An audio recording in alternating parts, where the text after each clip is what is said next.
Të nderuar dëgjues të programit të Drejt për Drejt, Mirëmëngjes Shkodër. Ritakohemi sot përsëri së bashku në një tjetër bisedë ku libri është qendra e saj, sepse në këtë ditë ndërkombëtare të tij reflektimet rreth qasjes me librin janë të ndryshme. Do ta shohim në një kënd të veçantë. Shoqata Projekti Shpresa, i cili trajton rreth 60 persona me aftësi të ndryshme, 18 prej të cilëve janë përfshirë në një qasje të veçantë siç është terapia me librin, kanë një ecuri dhe një përvojë interesante me të. Ndaj sot unë i kam ftuar në këtë ditë ndërkombëtare të librit për të pasur natyrisht ndjesitë e tyre, për të shprehur pozicionin që ata kanë, për të shprehur hapat që bëjnë me këtë terapi libri. Nuk është e rastësishme, sepse natyrisht për të ndjekur këtë terapi libri është ndërtuar një projekt i veçantë, i cili, siç edhe shprehen ato që e drejtojnë, kanë patur hapat e rritjes dhe rezultate të veçanta. Ndaj sot kanë ardhur në studion ton për të treguar këtë përvojë dhe këtë ecuri së bashku me librin.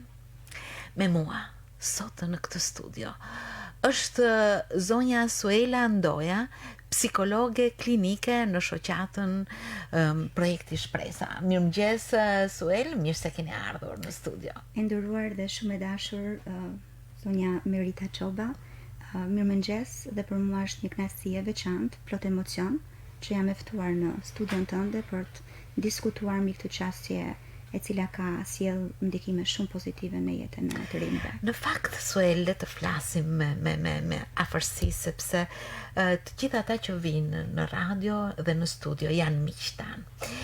Dhe ato nuk bëjnë gjë tjetër, veç se shprehin atë ndjesi, atë kontribut të përditshëm, i cili, pse jo, të frymëzon. Dhe puna juaj është frymëzuese, sepse së bashku me ju këtu në studio kanë ardhur edhe një pjesë nga grupi prej 18 të rinj. Është interesante sepse ato kanë zgjedhur njëri tjetrin për të ardhur, nuk mund të vinin të gjithë, sepse edhe kushtet të tilla janë, edhe pandemia kështu është, por kanë zgjedhur vetë ata një përfaqësi prej 3 personash. I pari që vjen në mikrofon është Ardit Mancaku. Përshëndetje Ardit, mirë se erdhe. Përshëndetje, faleminderit për ftesën. Po është kënaqësi, Sa gjë bukur ku na ftojnë, sepse është kënaqësi, edhe nuk është kënaqësi kur me fol lirshën për jetën që bëjmë, jetë përsmari, jetë lumtur, me edhe me mësime që bëjmë me profesorisën tonë, Suelin. Të pëlqen të lexosh? Mu me pëlqen me lexu shumë, sepse ne kena 6 vjet që mori pjesë të ora librit, për 2013. Po. Dhe kjo do të thotë që libri është dhe leximi është i vazhdueshëm. Po, është i vazhdueshëm, nuk e kena dorëzu kur, sepse kush ec përpara, mos shiku kur mbrapa. Gjë shumë e bukur. Sepse kur e lexosh Daniel Goleman, Pietro Lombardo, Artur Chopin, Andrea Gasparino, e Papa Giampaoli II. I ke lexuar? Po. Që ne i kohën profesorisa, ne i lexoj, bëjmë edhe 2 shtëpijet, me shok të shtëpisë, ti ku jetoj, edhe zgjedhin detyrat, edhe na pyet profesorisa sa e keni lexuar, ne kena lexuar 3 herë, 4 herë, 5 herë. Kolla që nuk e realizuohet herë. Për gjë e bukur është, pse jo? Sepse të lexosh do të thotë ta hapësh një dritare të veçantë, apo jo? Na zhvillan trunin për me kuptu se kush jena si person. Mos të pos morë. Absolutisht shumë bukur, Ardit. Ju përmendët disa autor Të cilët ju I keni shfletuar? Daniel Goleman, Peter Lombardi, Andrea Gasparino, edhe Artur Chopin, Papa John Paul II. Një ta I kam më të men më shumë që me ka. Edhe ta tjetë I kam lexuar, por për momentin nuk më kujtohet. Po shumë mirë, mjafton sepse as kujt nuk I kujtohen me njëherë të gjithë librat që kanë lexuar. Edhe Alfred. Alfred Hager. Referohet psikologut Alfred Adler. Alfred Adler. Kena lexuar. Shkëpusim pjesë kapituj të veçantë nga këto libra, njihen me autorin, me jetën e autorit dhe pastaj fokusohemi tek tema specifike. Suela, ju jeni psikologe klinike, që do të thotë hartoni projekte, strategji, hapa, madje projekti juaj është libri Psikosinteza. Kështu e keni titulluar. Çfarë është në të vërtetë ky projekt? Po, në vetë po të ndjekja në fakt me kënaqësi dhe unë ndjeva shumë mirë, unë ndjeva shumë komod edhe shumë rehat në faktin që na quajt edhe miq, sepse kjo gjë është shumë pozitive dhe na bën të njihemi shumë lirshëm, edhe diskutojmë sikur me qenë në jetën tonë të përditshme që bisedojmë me njëri tjetrin. Kështu që unë me shumë kënaqësi, domethënë po shpalos në një farë mënyrë se çfarë është kjo qasje. Sikur e theksova pak më parë, librin e kemi të gjithë miq në mënyrat tona. Dhe nuk është, le të themi, gjë e re që nëpërmjet librit ne përveç se jemi edukuar edhe kemi marrë shumë informacione, jemi përmirësuar, na ka përmirësuar jetën e gjithë secilit prej nesh. Dhe ka rrënjët që në Greqinë e lashtë që po të hysh te biblioteka, le të themi, kryesore në Tebes, është shkruar tek libraria kryesore, tek hyrja është shkruar vendi I shërimit të shpirtit. Duke nisur nga kjo, nga rrjedha, çfarë kanë bërë, le të themi, mjek, psikiatër, psikolog nëpërmjet librit, më thënë, mua në fakt më ka frymëzuar jashtëzakonisht puna që është bërë në Shtetet e Bashkuara të Amerikës nga doktor William Menninger, I cili ishte I pari në fund të shekullit 19 që e përdori qasjen e librit si terapi. Nga që ishte psikiatër dhe psikoterapist dhe fokusohej jo vetëm tek pjesa medikamentoze, por çfarë tu jepte diçka alternative, komplementare që t'u ndryshonte jetën e tyre. Dhe kështu që në fakt vëllai I tij që ishte shumë I njohur në Shtetet e Bashkuara të Amerikës, Carl Menninger, shkroi librit Mendja njerëzore. Dhe kësaj u referuan të gjithë profesionistët e shëndetit mendor, I gjithë stafi, I gjithë personeli, dhe duke lexuar ata për vete, më thënë merrin edhe personat të cilat vuanin nga ankthi, nga depresioni, nga gjëra të tilla dhe e bashkëmarrin me to mirë, po kjo tërhoq një vëmendje shumë të madhe dhe pacientët mblidheshin në spital. Kjo gjë, më thënë, I dha një spunto psikiatrit dhe e vlerësoi në takimet që bëri me gjithë stafin multidisiplinar që do ishte një qasje komplementare e terapisë farmakologjike. Dhe që aty pastaj u përhap në spitale edhe tek të gjithë profesionistët e shëndetit mendor, dhe ka evoluar nga koha në kohë dhe ka marrë, domethënë, tituj të ndryshëm. Dikush e ka quajtur bibliopsikologji, dikush e ka quajtur biblioterapi, le të themi, le të themi këshillim. Ka marrë nuanca të ndryshme që secili nga projekti që ka ideuar edhe ka emërtuar, por brenda fushës. Dhe së fundmi, sepse së pari, siç e përmendi edhe një nga pjesëmarrësit shumë pasionant tek kjo terapi, kjo qasje që ne bëjmë, ju ndikova jashtëzakonisht shumë nga psikoterapisti italian Andrea Sagioli, I cili ju referoi të tjerëve qasjen psikoterapetike psikosinteza, që ne të funksionojmë si të plot, si personalitet me integritet në shoqërinë civile, duhet të marrim të gjitha sobësat edhe në mënyrë harmonike, në mënyrë që të përjetojmë qenien tonë të plot psikologjike. Dhe duke u nisur nga kjo, jo vetëm informacion, por edhe duke qenë e trajnuar në këtë aspekt, më tërhoq jashtëzakonisht shumë, sepse në fillimet e mia në vitin 2013 e nisa më shumë si një biblioterapi. Dhe pastaj unë formulova projektin që pikërisht e titulluara Librio Psikosinteza, që ka një emërtim libri, pjesa psikologjike edhe sinteza po ashtu. nëpërmjet librit të rinjt të arrijnë që të vlerësojnë edhe vetë gjënin e tyre psikologjike, por të më ndihmonin edhe mua për ata vetë të thonë që të arrijnë të shprehen ndjehem mirë, kam këtë shqetësim, kam këtë gjënjë anksiose, sot ndihemi mërzitur, sot nuk mundem të shkoj në punë. Të identifikojnë Të identifikojnë pra ndjenjat e tyre. Po, dhe të informohen se pse është duke ndodhur kjo, çfarë ka që nuk shkon në mënyrën e tyre, dhe pastaj një pjesë tjetër të hyjnë në insightin e tyre të thellë, sepse nganjëherë është një gjendje latente, gati si e fjetur, që kërkon shumë ndoshta mundim edhe po ti pyesësh që qëndron shumë afër e kanë shumë të vështirë ta shprehen, dhe kjo metodologji, më thënë kjo qasje do ndërhynte ndoshta edhe një mënyrë indirekte nëpërmjet librit dhe ta shikonte dhe ta vlerësonte veten në përshtatje, le të themi, me atë personazh për cilin po diskutojmë, sepse është shumë më lehtë duke lexuar të thotë po, jam ndjer edhe unë kështu, sesa të shprehet drejt për së drejti që unë kam këto konflikte brenda vetes. Dhe në fund të nxjerrin kuptimin, ajo çfarë është, domethënë, më e bukur është të nxjerrin kuptimin. Dhe unë kam arritur që të jap një përkufizim gjithë këto vite punë që në nëntor të vitit 2013, që tani është një qasje sociale, terapetike, që përdor librin dhe format e tjera të literaturës në mënyrë që të vlerësojmë dhe të trajtojmë gjërat e tyre psikologjike me qëllimin, objektivin madhor që të zhvillojmë integritetin e plot të personalitetit të tyre.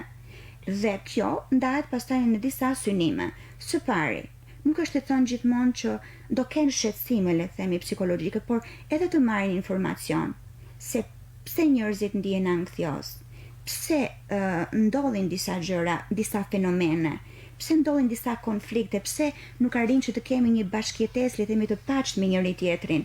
Gjithë këto të marrin informacionin dhe pastaj duke marrë informacionin kam mundësi edhe unë që të operoj në insightin e tyre të thellë dhe pastaj të stimuloj Merita që të diskutojnë mbi problemin.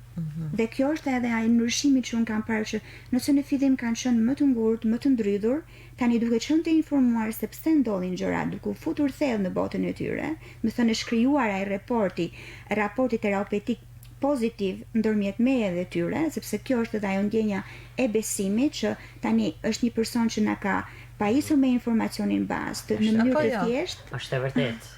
Kena fitu shumë besim të profesoresa, sepse profesoresa ju mësuela që për të projekti shpresa, që unë kam 24 vite, një nga ka ba me ecë për pora. Çfarë librash ose çfarë personazhesh, ngjarjesh kanë ndikuar tek ty Ardit, duke shfletuar librin? Mund kja libri që ka marrë tash te Arthur Schopenhauer, është shumë histori shumë e bukur i veçantë, në ka ba për puna psikologjia. Ju i lexoni së bashku librat apo në mënyrë të pavarur? Që na japin profesorëra, ne na japin edhe i lexojmë. I lexoni në mënyrë kolektive, të gjithë së bashku? Komplet një grup. Unë bash me dy shok, me këtë shokun me isha që po do vi edhe Sheziana dhe Romario më pas në karikën. I lexojmë na dhe bëjmë shumë përpara me ban me kuptu gjë shumë e bukur. Për me drejt, jem mrapa. Arditi, Merita kërkon që di hapat. Pra, cilat janë hapat, sepse janë disa hapa, një fillim është leximi. Atë, një fillim është leximi, e dyta është që invizojnë. Në invizojnë fjalë. Qas kuptojnë, për shamo, qas kuptojnë, invizojnë. Edhe e treta që na japi 2 shpije për mi shkrujt të veni bash, edhe i shkrujnë. Ma në na i hedhët të fërtoria. Këtë gjë e bëni me shumë dashuri? Pa. E bëjmë me dashuri e me qetësi. Ka ndonjë që nuk e bën detyrat? Për zote na bëjmë tonë, nuk e kena kundërshtime me thënë drejtën se... Kjo tregon se ju e doni këtë punë. Ne e dona sepse ne na ka pështu zoti që i kena profesorës të Markovushën. Kështu them edhe unë. Vetëm dashuria e bën këtë punë. Atë na bëjë sa më shumë, ne bëjmë edhe aktivitete tjera. Po. Bëjmë. Për shembull. Post librit, ne bëjmë edhe kompetenca sociale. Kompetenca sociale është si duhet me komuniku ma tjetërin, si duhet mu sjell, me kënë me edukat, me kulturë, ju me kënë i dhunshëm, po me full me kulturë. E në kom su profesor Suela italiane të kompetenca sociale. Unë shoh që ke një dosje aty. Po. Çfarë ke në këtë dosje? Atëre, këtu na kena që kena po i rëzën. Që është dita botërore e librit, na kena ftu njerëz të rëndësishëm, kena ftu drejtoreshën më madhe, na kohë edhe të Sara Mikel Kuliçi, kena ftu edhe tonë persona që na dojnë. Edhe kena ftu edhe kanë pa këtë dita botërore e librit. Na kena po për çdo vjet.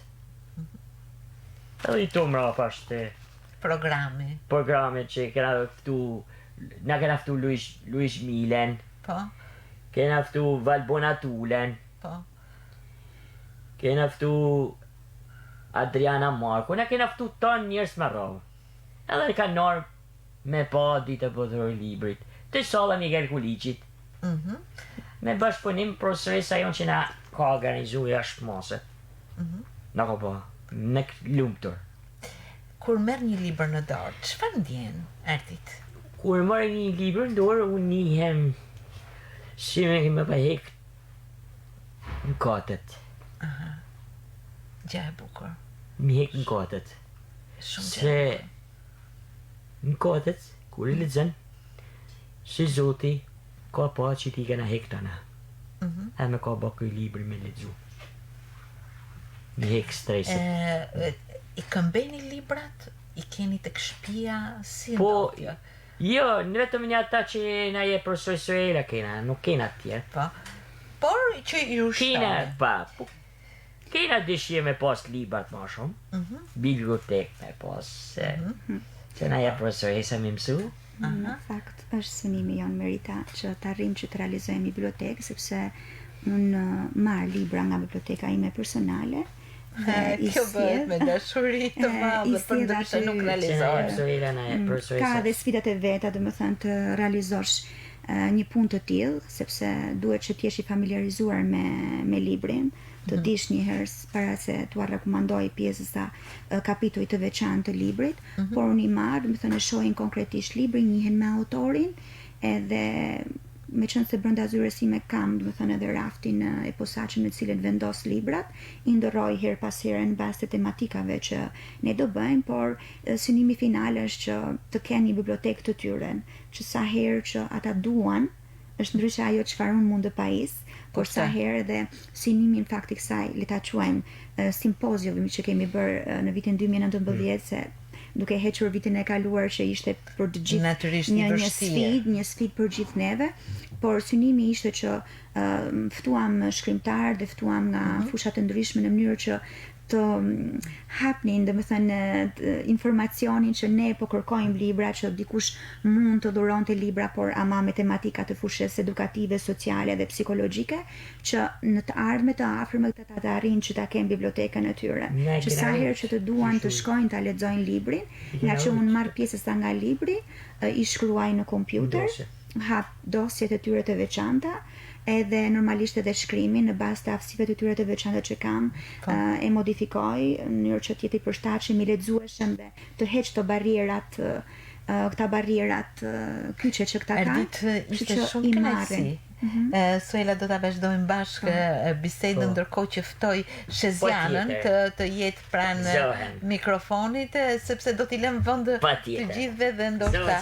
Ndërkohë Suela natyrisht hapat e kësaj këtij projekti, natyrisht japin para jush sfida të reja, siç ju po thoshit, zgjerimin e bibliotekës, ofrimin e titujve të ri, apo jo Sheziana? Ndërkohë që librat që ke lexuar, i ke lexuar me vëmendje apo jo? Me vëmendjen. Të kujtohet diçka, ndonjë personazh që ty të ka tërhequr shumë, të ka pëlqyer? Po, John Paul i dytë, librat tjerë. Po, e lexon së bashku me shokët? Do me thonë e lexoj me motët, që jetën një shtëpi familje dhe një shtëpi tjetër që i bashkona me ta. Jam shumë e kënaqur që i bashkona në një shtëpi tjetër, mi bërë bashkë. Si shtëpi familje mi bërë. Suela, pra me këto hapa që ju keni ndërmarrë në këtë terapi të veçantë libri, mendoj që integrimi, zhvillimi i personalitetit ka ecur në hapat e duhur. Në fakt, duke nisur që nga faza fillestare deri aktualisht, një gjë që unë vërej është zhvillimi i tyre emocional. Do thënë, aftësia e tyre për të shprehur gjendjet e tyre emocionale, nevojat, shqetësimet, preferencat, është rritur, le të themi, në mënyrë shumë madhore, një nivel shumë të lartë. Edhe ky në fakt ka qenë njëri nga synimet që të vlerësoj gjendjen e tyre emocionale, atë të palexueshme, atë të pakapshme, që ndoshta nganjëherë duke u mësuar, duke i parë, të duket si diçka normale. Dhe kjo është, së dyti kanë zhvilluar tolerancën e të jetuarit së bashku. Të jetosh në një shtëpi, le të themi, komunitare të tipit shtëpi familje, ku secili prej tyre ka specifikën e tyre, ka nevojë të veçanta, por edhe ka talente të veçanta, dhe është e vështirë ndoshta të ndash bashkëjetesën me të tjerët dhe të marrësh të nuancat e të jetuarit së bashku, do të thënë tolerancën, që tjetri është ndryshe nga unë, por do jetojmë brenda rregullave të shtëpive familje. Pra kjo ka qenë që është arritur dhe ka ardhur gjithnjë duke u shtuar në vitet e fundit. Sheziana, të pëlqen kur lexoni të gjithë së bashku apo kur e lexon në vete një libër? Gjithë së bashku. Më pëlqen me lezu, me shkru çfarë nuk kupton, i vën laps o të kuqe më lo. Edhe e prisin psikologin, që do me thonë kja, e psikologin në shpegan. Për zotin kja Suela nuk ka po mis për para. Gjë shumë e bukur, apo jo? Mezi shpret të hapësh një faqe libri, një libër të veçantë? Po, më pëlqen me hap libër, me fillu për jetën teme, me mësu, se na pi dikush që i kam mësu, e një do t'jep një përgjigje. Jina shumë të knaqëm me psikologin, edhe edukatorën në animon, bënë aktivitete tjere. Ty do të pëlqente të shkoje në një librari, të zgjidhje një libër? Po, më pëlqen me zgjedhë një libër, me mësu jetën teme. Kjo është gjë e mrekullueshme. Po, jena shumë të Të falenderoj shumë Sheziana, ndërkohë që le t'ja lëm vendin shokut tuaj Romarios, i cili edhe ai dëshiron të shprehet mbi dëshirën që ka për librin. Përshëndetje Romario. Përshëndetje. Mirë se erdhe. Mirë se erdhe. Të pëlqen të shfletosh një libër? Më pëlqen sepse libri mëson për jetën, si duhet me shku mirë, edhe mëson për të ardhmen, edhe për të ardhmen. Shumë bukur, jashtëzakonisht bukur. Ndërkohë që kur merrni libra, i lexoni së bashku, nënvizoni fjalët që dëshironi të sqaroheni, para jush hapet ai subjekt, ajo gjë që për të cilën flet libri, apo jo? Dhe pas faqes së parë vjen e dyta. Kështu është, apo jo? Deri sa faqe mund të lexosh në ditë? Deri sa të mundesh. Kështu është Suela. Kur merr informacion që profesoresh do na përsëri, çfarë ndjen? Sepse nuk është e lehtë. Në fakt ndjen një kënaqësi shumë të madhe. Në fillim edhe unë, pavarësisht se jam përpjekur shumë si të gjej çësjet e duhura, që t'ju përgjigjem sa më mirë nevojat e tyre, dhe ishte ajo sfida fillestare se si do e pritnin, sa do merrnin pjesë, sa do merrnin pjesë, sepse fillojnë që nga pjesëmarrja, dhe kur erdhi gjithnjë dhe duke u shtuar, sepse unë në fillim përzgjodha një grup shumë të vogël, dhe pastaj erdhi duke u zgjuruar që dua dhe unë, pra komunikonin me njëri tjetrin, nga shtëpia familje në shtëpi familje tjetër, dhe donin që të shkonin e të bënin detyrat e të lexonin pjesët e tyre. Me thënë të drejtën, unë emocionova jashtëzakonisht shumë. Dhe kur vinin herën tjetër thonin që shiko, për shembull, sikur kam lexuar në këtë pjesë, edhe mua më kujtohet që më ka ndodhur kjo, se nga që vi nga institucione të ndryshme dhe jeta atyre është e mbushur edhe me vështirësi, dhe bashkë ndanin, domethënë atë pjesë që për cilën kishin nevojë të shëroheshin nga që kishte mbetur e ndrydhur në pavedien ose në vetdijen e tyre të thellë dhe kjo gjë në fakt më ka dhënë një kënaqësi jashtëzakonisht të veçantë, por më ka motivuar edhe më shumë se si ta përmirësoj në mënyrë që ta të arrin të kuptojnë dhe të heqë ato kompleksitetet ose barrierat, se jo çdo libër, domethënë, mund të jetë i përshtatshëm për ta. Absolutisht, është përzgjedhja që ju i bëni. Është një përzgjedhje shumë delikate që i bëhet qoftë gjatësisë së librit, qoftë përmbajtjes së librit, dhe pastaj kjo duhet të jetë gjithmonë përshtatje me preferencat, por edhe me nevojat. Për shembull, çfarë ndodh? Nëse ndodh një problem i caktuar me 2-3 prej tyre, thonë unë zgjell temën edhe zgjell librin, i them që shiko si do t'i ndihmojnë. Do thonë shërben edhe si një terapi grupi, një farë mënyre që të gjithë të vijmë lëvizje si ta zgjidhim problemin në cilën kanë 2-3 prej pjesëmarrësve në grup.